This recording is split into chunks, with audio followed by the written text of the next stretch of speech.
सांस भरते हुए ऊपर, छोड़ते हुए नीचे, आगे वाला पैर पीछे, पीछे वाला आगे, लेट जाएंगे।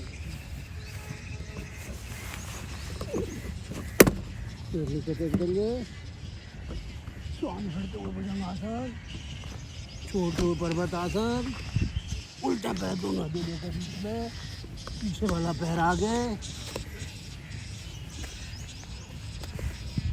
सांस भरते हुए ऊपर, पीछे की तरफ भूमि नमन, 1 मिनट का शवासन।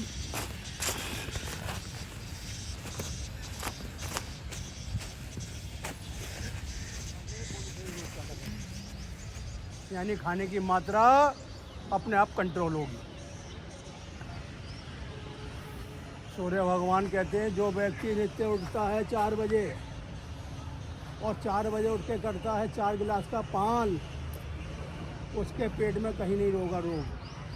बोला मेरा आशीर्वाद कब बरसता है? जब धरती द्वारा जीव जल व्यक्ति पीता है। जल पीने के बाद संपूर्ण शरीर की शुद्धि हो जाती है। जितना भी मल हाथों में रुका हुआ है, जितने भी गुर्दों के छिद्र बंद हैं, बोले मैं जल के द्वारा सब खोल देता हूँ। यानी उस व्यक्ति की 99% बीमारी है मेरे निकलने से पहले ही ख़त्म हो जाती हैं। जब मैं निकलता हूँ तो प्रकाश रूप में उसे अपना आशीर्वाद देता हूँ, क्योंकि मेरे दर्शन करने से जीव कभी भी नीच योनि में नहीं जाता।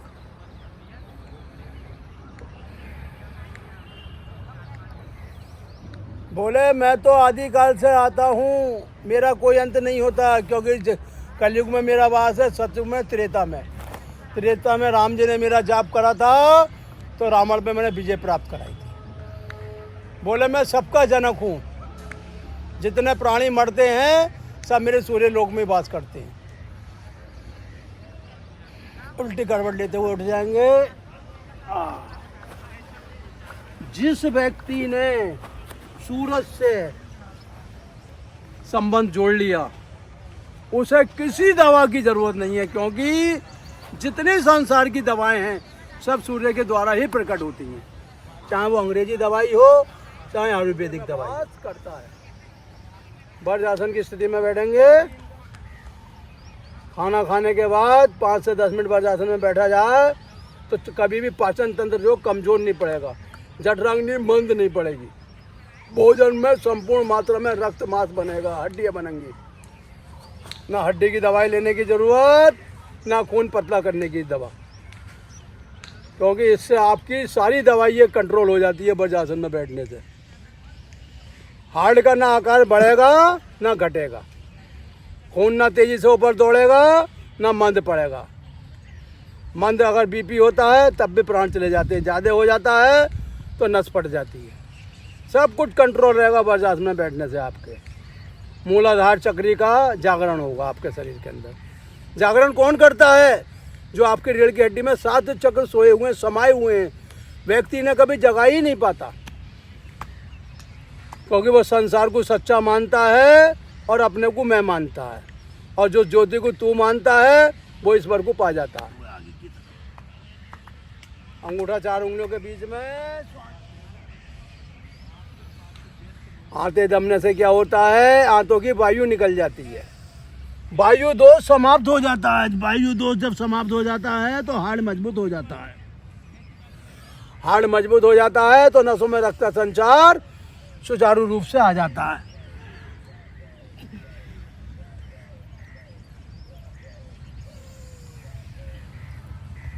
नासिका के द्वारा वायु पीने से अंदर अमृत का प्याला छलकता।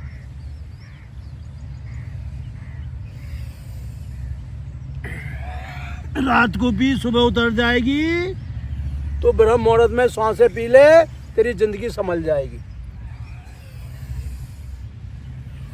और ये सांसों का और वायु का पान बहुत ही बिरला कर पाता है, नहीं तो लोग जो है आलस और तमस में अपना जीवन समाप्त कर देते हैं बस।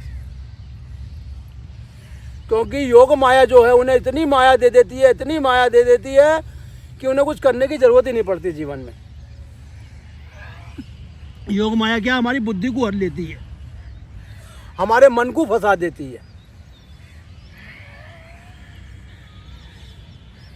कभी मोहिनी बन के, कभी खाने के पदार्थ बन के, कभी अच्छा अच्छा महल बन के, कभी बढ़िया बढ़िया चीज़ें बन के, लेकिन जो नाश होता है वो सुबह की प्राणवायु से। जो व्यक्ति सुबह की प्राणवायु पीता है उसके मुंह का नाश हो जाता है। सुप्त वज्रासन रीढ़ की हड्डी को मजबूत करने के लिए और नाड़ी तंत्र को मजबूत करने के लिए सुप्त वज्रासन। बीपी कंट्रोल करने के लिए सुप्त वज्रासन। पैरालिसिस ना पड़े इसके लिए हम करेंगे सुप्त वज्रासन। सुप्त शक्तियों का भंडार और मूलाधार चक्र का जागरण, सुप्त वज्रासन। घुटनों को मजबूत बनाने का नाम है सुप्त वज्रासन। रक्त शुद्ध करने का नाम है सुप्त वज्रासन। कमर की हड्डी को सीधा रखने का नाम है सुप्त वज्रासन। पैरों को सीधा करेंगे और हल्के हल्के जो है घुमाएंगे आगे पीछे। पैर आगे पीछे करने से क्या, रक्त का सर्कुलेशन सही होता है, रक्त अपने पार्ट्स में अपने आप पहुंचता है, पंजे में शून्यपन नहीं रहेगा। और एड़ियों में लोगों को आजकल चैटी काटने की बीमारी चल रही है। चैटी काटती है, वो क्यों काटती है कि रक्त वहाँ तक पहुँच ही नहीं रहा, शून्यपन हो रहने लगा बॉडी के अंदर।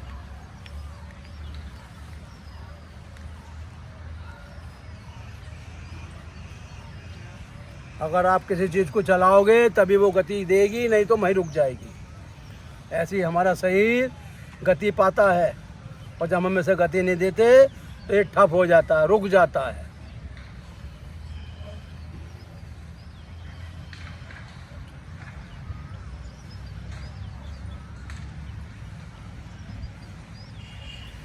मनुष्य जीवन है अपने को तारने के लिए, अपने को उस परम ज्योति से मिलाने के लिए।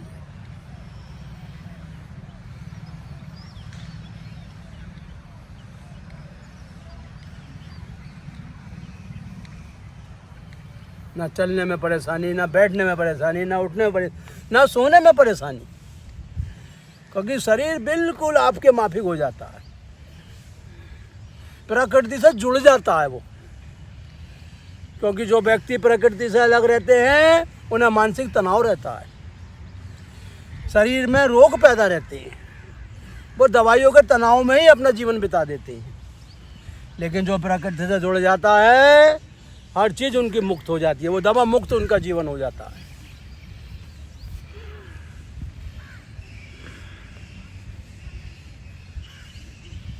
मतलब दवा भी खा रहे हैं और शरीर को खराब भी कर रहे हैं। अंत में जब दवा काम नहीं करती तो दोनों गुर्दे फ्रैक्चर हो जाते हैं, फिर उसकी सफाई होती है। इससे पहले ही हम 4 गिलास पानी पी के सुबह गुर्दों की सफाई करें। जो व्यक्ति 4 गिलास पानी नहीं पिएगा उसका खून भी खराब रहेगा, गुर्दे भी खराब रहेंगे, हार्ट में भी दिक्कत बनी रहेगी। और जो नित्य 4 गिलास जल का पान करेगा वो चारों लोकों में अपना, चारों उसमें युगों में अपना झंडा फहराएगा।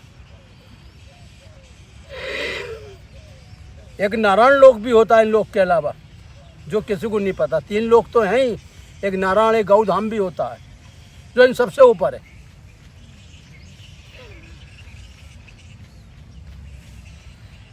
पाताल लोक भी देख लिया, धरती लोक भी देख लिया, आकाश लोक भी देख लिया, लेकिन नारायण लोक को पाने के लिए सुबह ब्रह्म मुहूर्त में जो है हमें अपने प्राणों की आहुति देनी पड़ती है, सांसों को उस प्राण में लीन करना पड़ता है।